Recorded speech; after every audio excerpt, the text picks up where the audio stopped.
I must say, all things considered, this has been a decent Father's Day, man. It is January 15th, 2025, Father's Day. This has been like a crazy year of this is the year of first. You know what I'm saying? So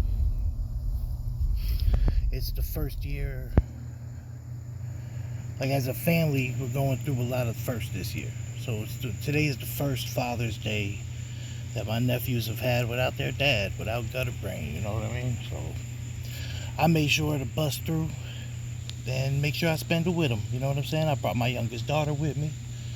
My oldest daughter was working a double shift today, getting that bread. So I will see her tomorrow with my grandson, which is big blessings, you know. Uh, but yeah, it's been a year of first, man. This was my mom's first Mother's Day. This was without my brother. This year, we already passed my brother's first birthday since he was gone. He died right before Thanksgiving, so I don't even really count Thanksgiving 2024 or Christmas 2024 because everything was so fresh. It was like, we were still dealing with shit at that point. We're still dealing with shit now, man. It's when there is a tragedy and everybody needs to show up as their best selves, and then you get some people that show up as trash, don't show up at all. That's their best self. That's who they were the whole time. You know what I'm saying? And we can keep going and going, but the fact is, I did what the fuck I was supposed to do today. You know, um,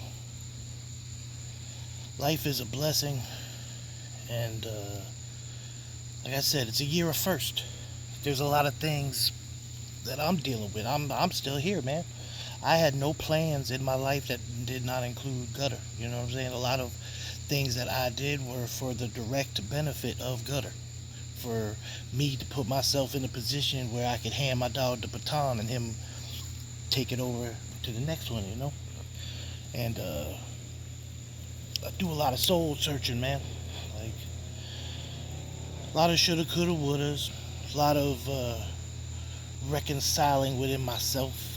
I had to drive, like today, I had to drive down a stretch of I-95. I popped in from the. If you know what I'm talking about, then you know. If not, this ain't gonna make no fucking sense. But I-95, there's a road called 528, the B line. If you take it, if like you're going to like the airport in Orlando or something like that, or if you're trying to get to Orlando for whatever reason. But I was coming in, so I come off the B line, and it's up there a little bit north of Cocoa Beach, Rockledge, Titusville area. So I'm coming down, and it's like I passed the sheriff's work farm on one side, and I'm looking, and it's like boom, my memories hit me in my head. Like there was a time when Gutter Brain had gotten into some trouble, and he was had to do a little time. He had to sit down, and he had got the job working at the sheriff's work farm. Now at the sheriff's work farm, they do a thing where like you can donate shitty bikes. You know, like if you find a bike and it don't got no tires, you donate it. They'll hodgepodge it together and make a bike that works out of it, and then they donate it to kids or whoever that don't got no bike. You know what I mean? Good thing they're trying to do. But what we would do is Corey had the job working. So when you brought the bikes in, Corey was the person you're handing the bikes to.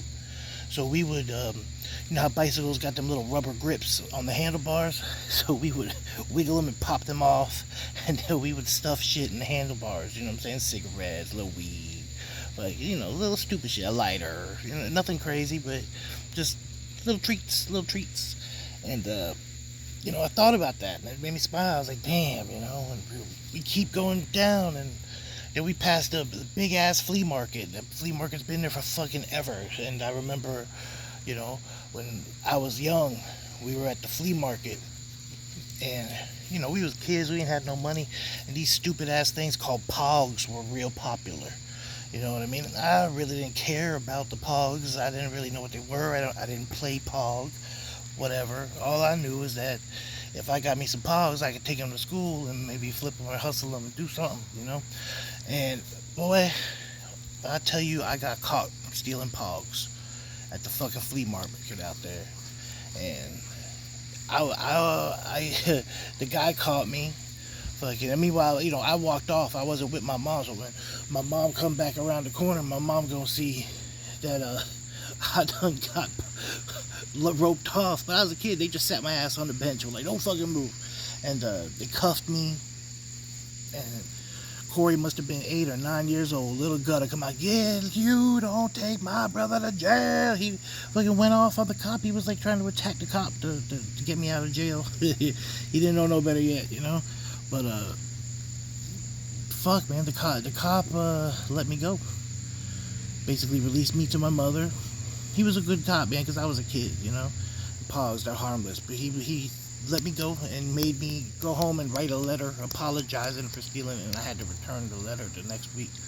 But he said, man, you got a really good brother there. Thank God for your brother. Passing them all, you know. Passing the flea market.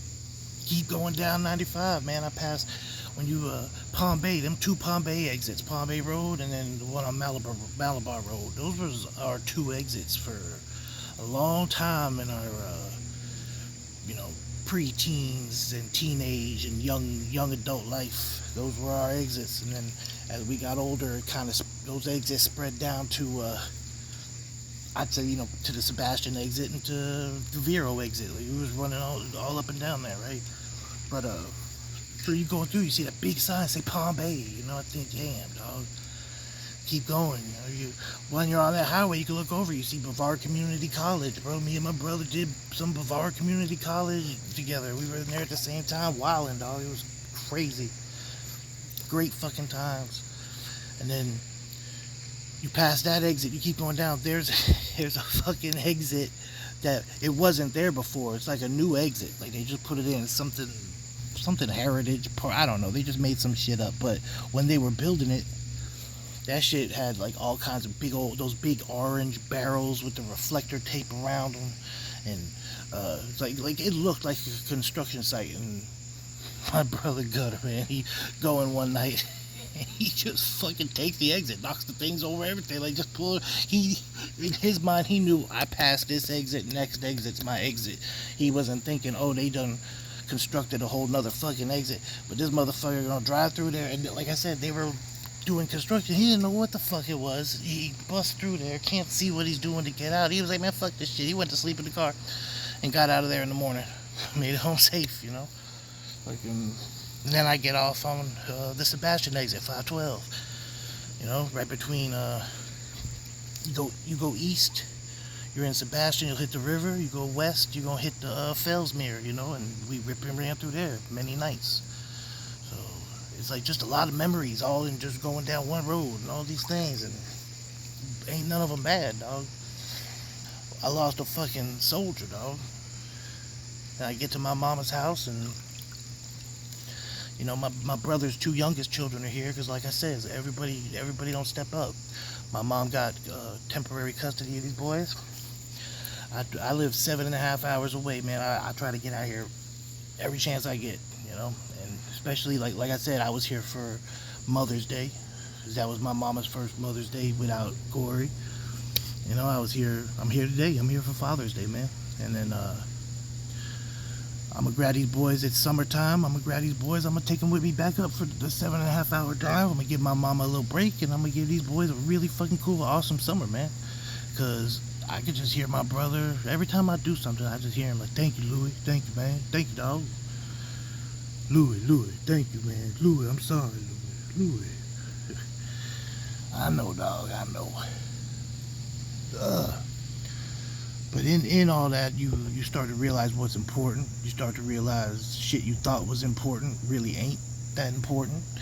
You start to look at people, their motivations. There's a lot of people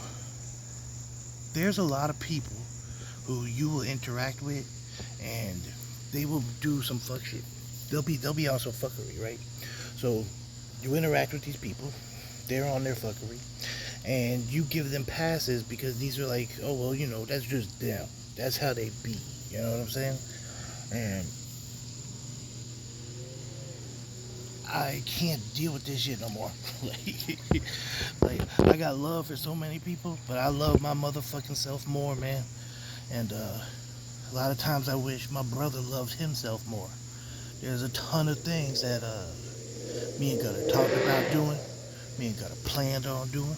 Me and man, we had it all laid out, but the problem was proximity, man. Like he was so far away from me, and boy, you couldn't have fucking paid me to go back up there to upstate New York, dog. I really don't like uh, just the situation up there. Probably to be anybody can go anywhere, and it's basically how you experienced it that's gonna form your opinion of what the fuck it is, you know.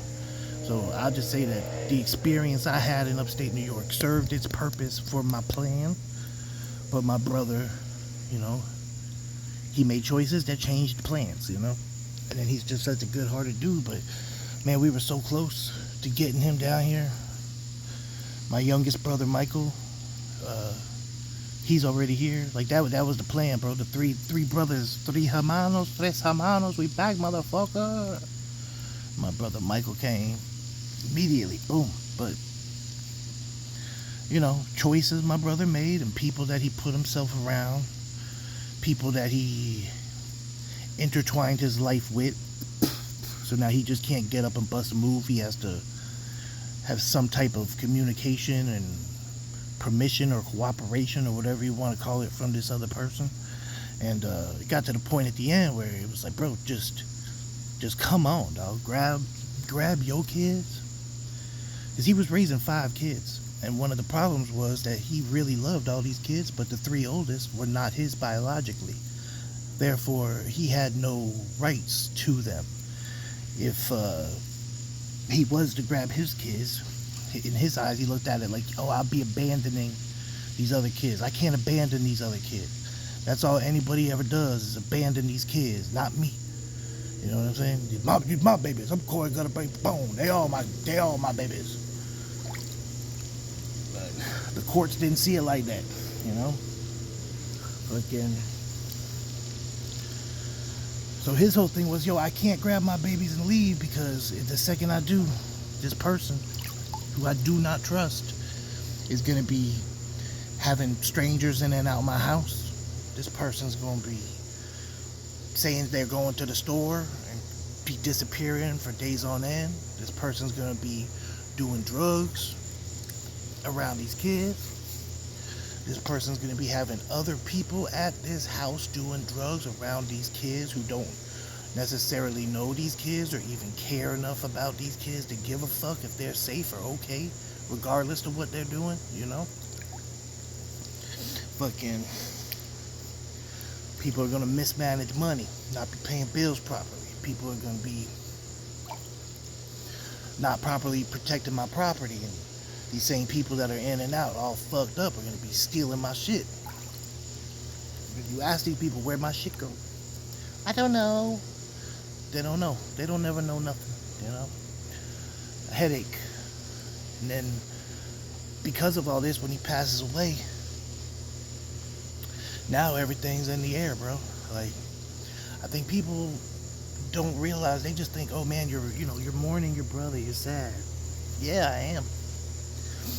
And then you go through a whole wave of emotions. Like, sometimes you be angry at your brother, not because he gone, but because, motherfucker, look at the shit show you left behind, bro.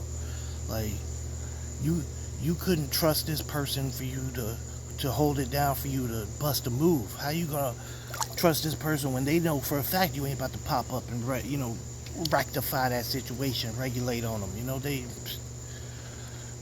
It's a fucking loose cannon, dog. So here's a lesson I learned. So if you got this far, take this advice, man. This is real life advice, dog. So if you with somebody, you a man. If you a man and you with a woman, or vice versa, I know everybody just be smashing everybody today. If you a man with a man or a woman with a woman, I'm sure somebody in that relationship has taken on the masculine roles and responsibilities, and the other one in that relationship is taking on the feminine roles and responsibilities. You need to abide by that. And here's a big thing: if the man or woman, whoever has a certain opportunity, can't say, "Yo, I have an opportunity where I'm gonna have to go do this. I'm gonna have to be focused on this. I'm gonna have to put my all in this. We got a goal. We're gonna reach that goal. But for me to do that, I'm gonna need you to hold down the other shit. I'm gonna need you to hold down the house. I can't be doing this worrying about if you're on time to pick up my kids. I can't be doing this worrying about if there's people in my house. I can't be doing this getting phone calls 3, 4 in the morning talking about, yo, I woke up and nobody's here. I'm here alone. Whoever was here when I fell asleep done left. Where did they go? We don't know. Nobody knows. I can't fucking do this if I gotta worry about if my children are okay. You know, the basic shit. You need the partner who's gonna hold down your whole shit. Like, I'm big blessed. I know my girl, right? I can tell my girl right now, hey, baby, I gotta go do this. I'll be gone a whole month. But here's the reason I'm gone. Here is the expectations of what I'm going to be doing and what I want to get from this time.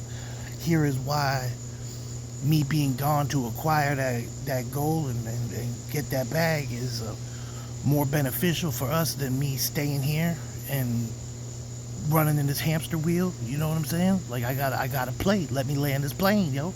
Let me get it.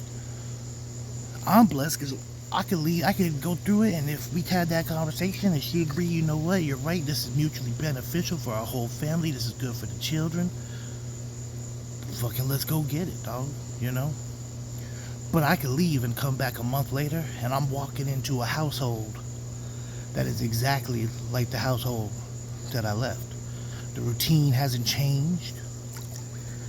These kids aren't talking about fucking this dude and that dude was showing up. No, they're friends, bitch. Where were these friends when I was here? You know? Oh, they're your friends. I've been with you over 15 years, and I ain't never met this motherfucker. But now they're your old friends, bitch. You an old dumb bitch.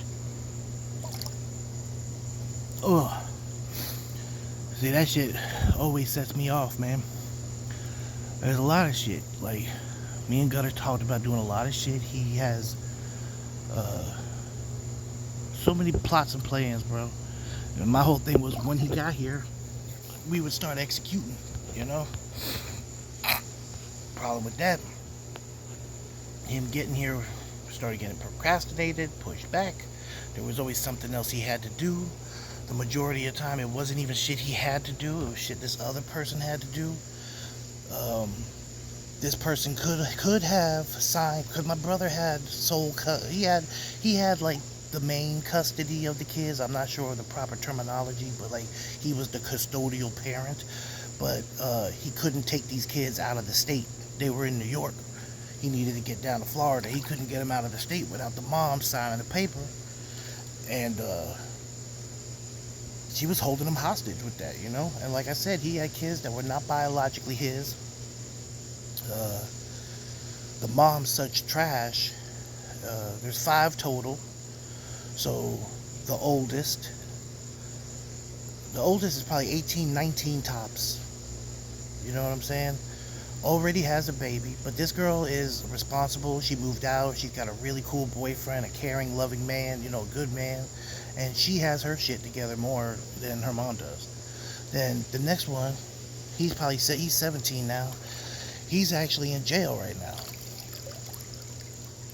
He'll be out soon. He's got like only 1 year. It was a stupid fucking charge that he caught when he was like 15, and they dragged that shit out through his 16 year and 17. Now he's been in jail for a little minute, but he don't want nothing to do with his mom. He also has a baby with the girl. He's been living with that girl before, you know, he fucked up and went to jail. But you know, like as tough as you are, you got to look at the whole circumstance. That young man, he was abandoned out there, you know what I'm saying? And my brother did the best he could, but that's a lot of stress to put on a man, dog. If I got into that whole story, like it's just one story after another story, and just multiple things stacking up. Like, why the fuck didn't you run, dog?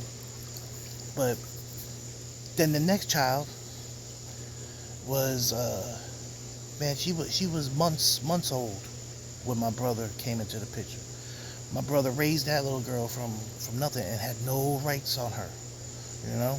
So his whole plan was, I can't leave her here. You know what I'm saying? I can't leave her here. And then I abandoned her.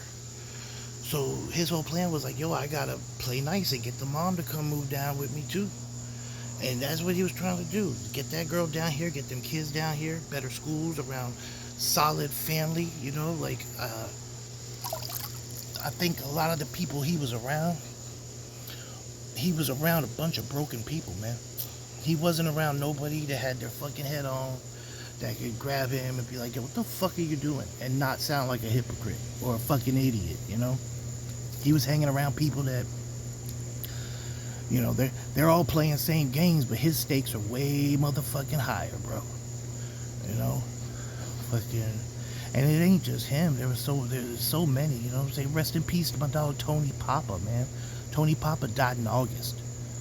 My brother was like, damn, dog, I was just with him. And I said, well, whatever the fuck you were doing with him, you need to stop. Because kill that man. And he was another one that was a good dude, but the drugs just send him off on a... Oh, man, like... That was my man. We had a point in time where we got into it, but when we got into it, it was the root cause of the reason me and him got into it was because drugs were involved. This was probably 2017, 2016. Shit, maybe earlier, maybe like 2015. 10 years ago. Fucking crazy. But we made up. We talked. It was all peace when he passed between me and him, you know? But I got people that hit me up. I say all this because the point of what I'm trying to say is I can't rock with people whose actions don't match their words, man. I can't rock with people who are wishy-washy, flippy-floppy. I'm really not trying to rock with people like, there are people who got a lot of problems, but all the problems they got is because of the choices they made. And sometimes you just gotta sit with your problems, bro. You know what I'm saying? Pick one, start fixing that one. Like, but you can't commit to doing something with somebody else or saying, yeah, bro, I'm ready to go hard doing this shit. Let's get it. And it's like, no, because I can't expect me from you. And I know that there's gonna come times where you gotta make certain sacrifices and you gonna let me down. You ain't gonna do it, you know? You gonna have an excuse why you didn't do it. And think that you're right in the fact that you didn't do it, but you'll never succeed in what you're trying to succeed in if you do that. Yeah, I'll keep it a buck right now, boy. Well, I'm in the fucking pool. Oh, trying to wash all this bad juju off, boy. Oh, big blessings. Fucking, I can't fuck with motherfuckers that are doing this and that. But the fact is, I've been fucked up since Gunner passed, man. I was jaded before that. Like, I was very frustrated. A lot of things that I thought was cool, I was realizing the long-term effects and how certain things, the effect that happens immediately after certain things, you don't know what the effect of that thing is going to be 3 months from now, 6 months from now. Because you could do a drug or drink too much and then make a decision while you're drunk and drinking too much that fucks something else up. And then, you know what I mean? It just keeps going, bro. Just keeps fucking going. But I've been on I watched that Straw movie, that Tyler Perry movie. And when it got to the end of the movie, you kind of realize, like, this lady, spoiler alert, but you kind of realize, like, this lady you were watching her live a day that she was just going through the motions, but you were kind of seeing it through her perspective. So like you see her bathing her child, you see her walking her child to the bus, you see her going to the child's school, and like, but you know, at the end of the movie you find out that that child died the night before. That's why everybody was looking at her like she was crazy. But the child died the night before, but this woman was just going through the motions of her day. And I feel like I've been doing that. I've been going through the motions of my day. I wake up early, I go to work. I work the day, I'm, you know, keying with everybody. I do my motherfucking job to get my bread.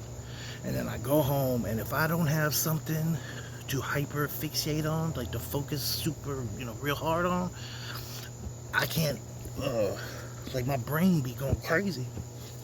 So I'll be trying to drown that shit out by drinking a little bit. A lot of it some nights, you know. That's no good. It's not good for me. Alcohol is poison. Today's Father's Day. We had sushi for dinner. I fucking just, I had one little thing of hot sake. Usually I'm good for 3 on a light day, dog, but I had one little hot sake. But,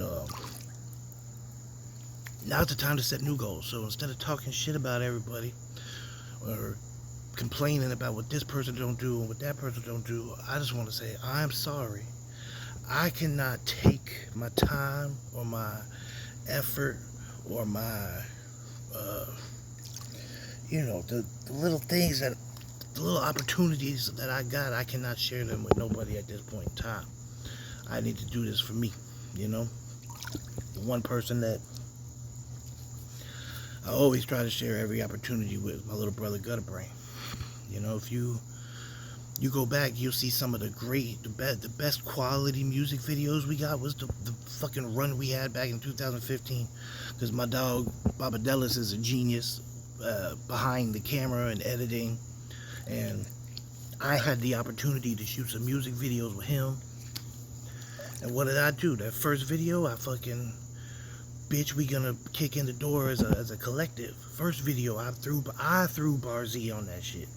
I had bars. I could have done any motherfucking song. I threw Bar Z on that shit. The second video, what we dropped, No Shame. Me and Gutter. That's, to this day, that's still our most viewed. Man, my brother just too real. Every bar he spit is so.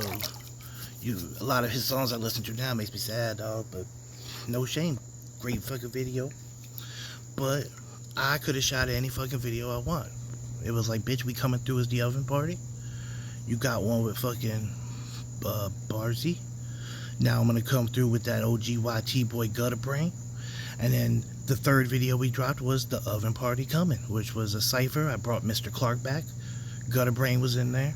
Motherfucking 2 other dudes. Like at that time, Bar Z was living in Bar Z was living in Colorado with Blunt Dizzle and Jazz, and that was a bad time. He got to meet Sandman, my dog Steve, man. Steve is a real OGYT, like one of the original In the Lunchroom, Southwest Junior High, fucking there at the beginning, foundation dude, you know. He dead. He killed himself. He killed himself. Blunt Dizzle found him, dog. It's crazy. But I say all that to say, the third video I did, I could have shot any video, and instead of doing something solo or fucking beating my chest like something, I tried to put on the boys, you know. And what I found out through that is you can't expect you from everybody else. These boys ain't gonna put in all the effort and the time, you know. So I need to put all that time into myself and get to a certain point, and then I can fuck with other people, dog. But I just want to hop up on here, vent a little bit, say Happy Father's Day. God bless everybody. Big shout out to my dog Suave and his bride-to-be Angelique. About a month ago, we went and got tailored, fitted for these like nice ass Italian suits, man. Like expensive shit. I don't think I've ever had a suit cost this much, dog. I don't think I've ever had a suit that like this shit was a different experience for me. You know what I mean? Fucking tailor measuring you, cutting and picking the fabric, like down to picking the fabrics and shit, and they take it out and sew it up for you. Tomorrow I gotta go pick Dad up. I'm gonna have my daughter, my youngest daughter, with me. I'm gonna have my 2 nephews, the Pabon boys, with me, and then from there we shooting up to the Panhandle. We gonna have a really good time, man. So I just wanna say God bless everybody. Watch me work. Watch how we do. Keep supporting the channel. Hit subscribe. If you like these long form videos where I'm just talking shit, man, leave a comment. Ask a question. I'll answer it for you in the next vid. Peace, love, and chicken grease. Lou Loudon 321. Gutter Brain Forever. Oven Party. OGYT.